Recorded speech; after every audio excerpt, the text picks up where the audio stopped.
धरने की संचालक समिति, संचालक महोदय, मेरे किसान बुजुर्गों, मेरे नौजवान दोस्तों, हम नौजवान भारत सभा के कार्यकर्ता सबसे पहले अपने इस किसान आंदोलन को तहे दिल से समर्थन करते हैं।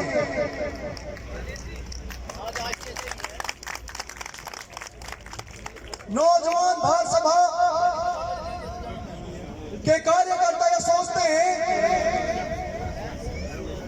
कि हमारे बुजुर्गों का, हमारे किसानों का जहां पसीना बहेगा वहां नौजवान भारत सभा का कार्यकर्ता अपना खून बहा देगा।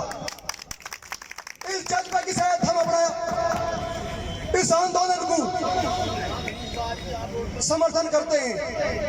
दोस्तों, मैं अपनी बात यहां से रखना चाहूंगा।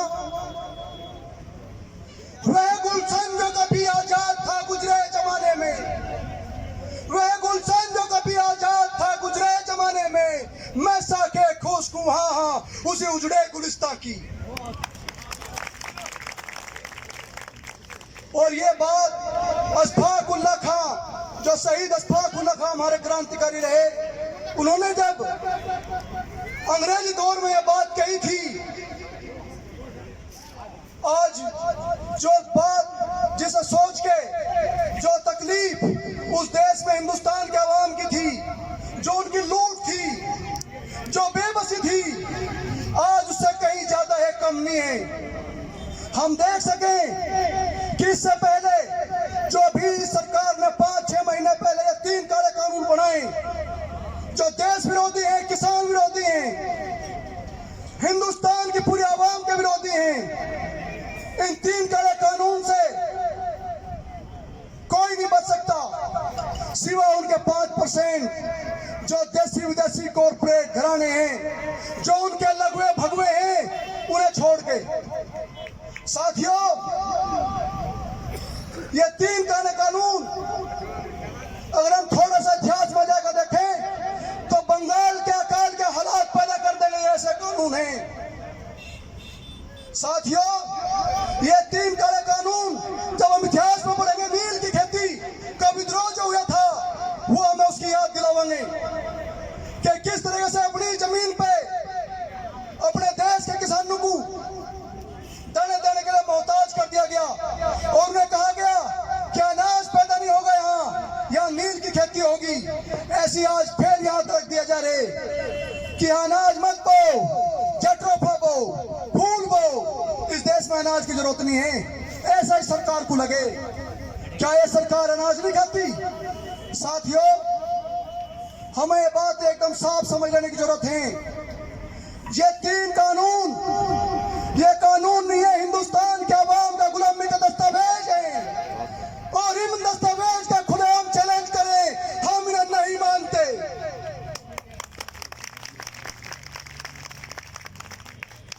और हिंदुस्तान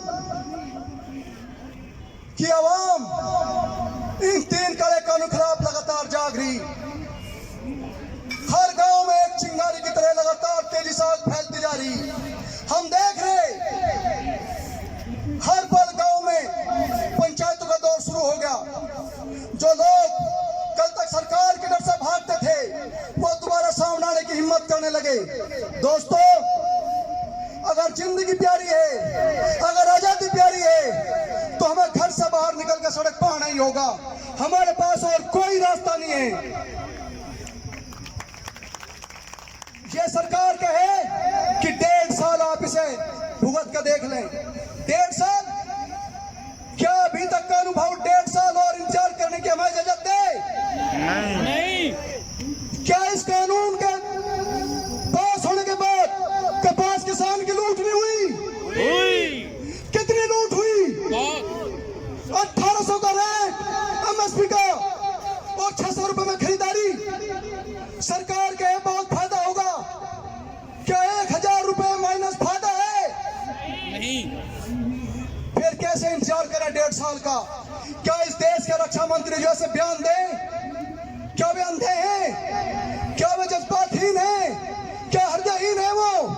क्या हिंदुस्तान के अवाम की चीख उन्हें सुनाई नहीं देती? इतने लोग जो कर्ज में हैं, हर 2 घंटे में 3 किसान की आत्महत्या उन्हें दिखाई नहीं देती। साथियों, एक चीज, चाहे वो एमएसपी का मामला हो, सरकार कहे कि एमएसपी चालू रहेगी, क्या ये बात सच है? रहेगी तो छोड़ दो, क्या आज एमएसपी चालू है? नहीं है। आप देखो मध्य प्रदेश में 269 मंडियों में कितनी मंडियों में खरीदारी हुई? 47 मंडियां एकदम बंद। 147 मंडी में कुल 50% की खरीदारी। क्या ये एमएसपी लागू होना है? नहीं। हम इस बहरी गूंगी सरकार को ये बात बता देना चाहा कि अगर वे गोरे अंग्रेजों के असली वारिस हैं, तो हम भी सराबा भगत सिंह, बब्बर साहब के असली वारिस हैं। पीछे नहीं हटने के। ये बात हम उन्हें बता देना चाहा। ये बता देना चाहा हम उन्हें बात कि ये वही जमीन है जब करतार सिंह सराबा को फांसी दी गई और जेलर हंसा। उसे देखकर जब करतार सिंह सराबा और जोर से हंसा तो जेलर थोड़ा घबराया। तब सराबा ने पूछा, क्या बात जेलर साहब, घबरा गए?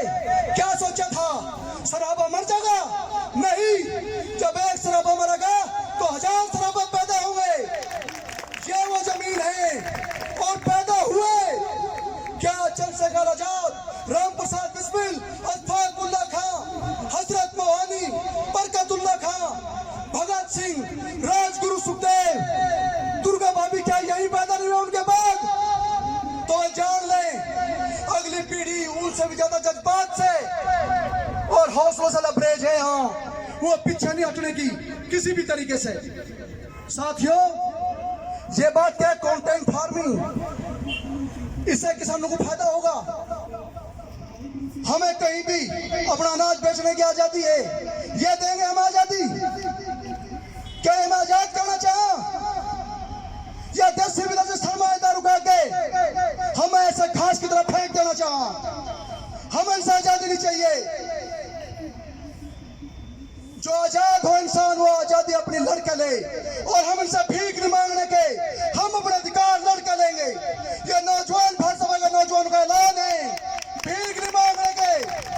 ये वार्ताओं का दौर बहुत चल लिया। ये आमने सामने की लड़ाई है दोस्तों। जिस तरह से 1857 की आर पार की लड़ाई थी, ये उसी तरह की लड़ाई है। हमें दोबारा अपना इतिहास पढ़ना पड़ेगा।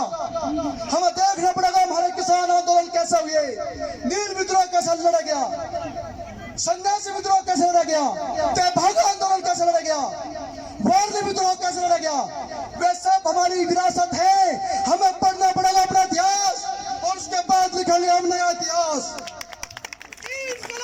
जिंदाबाद, इंकलाब जिंदाबाद, इंकलाब जिंदाबाद, इंकलाब जिंदाबाद।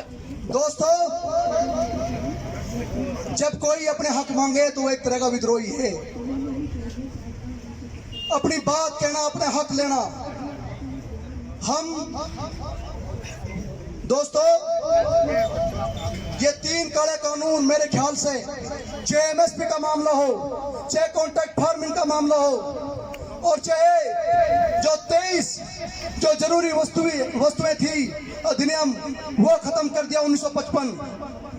ये बात समझ लेने की जरूरत है कि हमारा पहला काम गांव गांव में जाकर अपने आवाम को जागरूक करने का है। हर दरवाजा में खटखटाना पड़ेगा, हर दहली पे हमें दस्तक देनी पड़ेगी।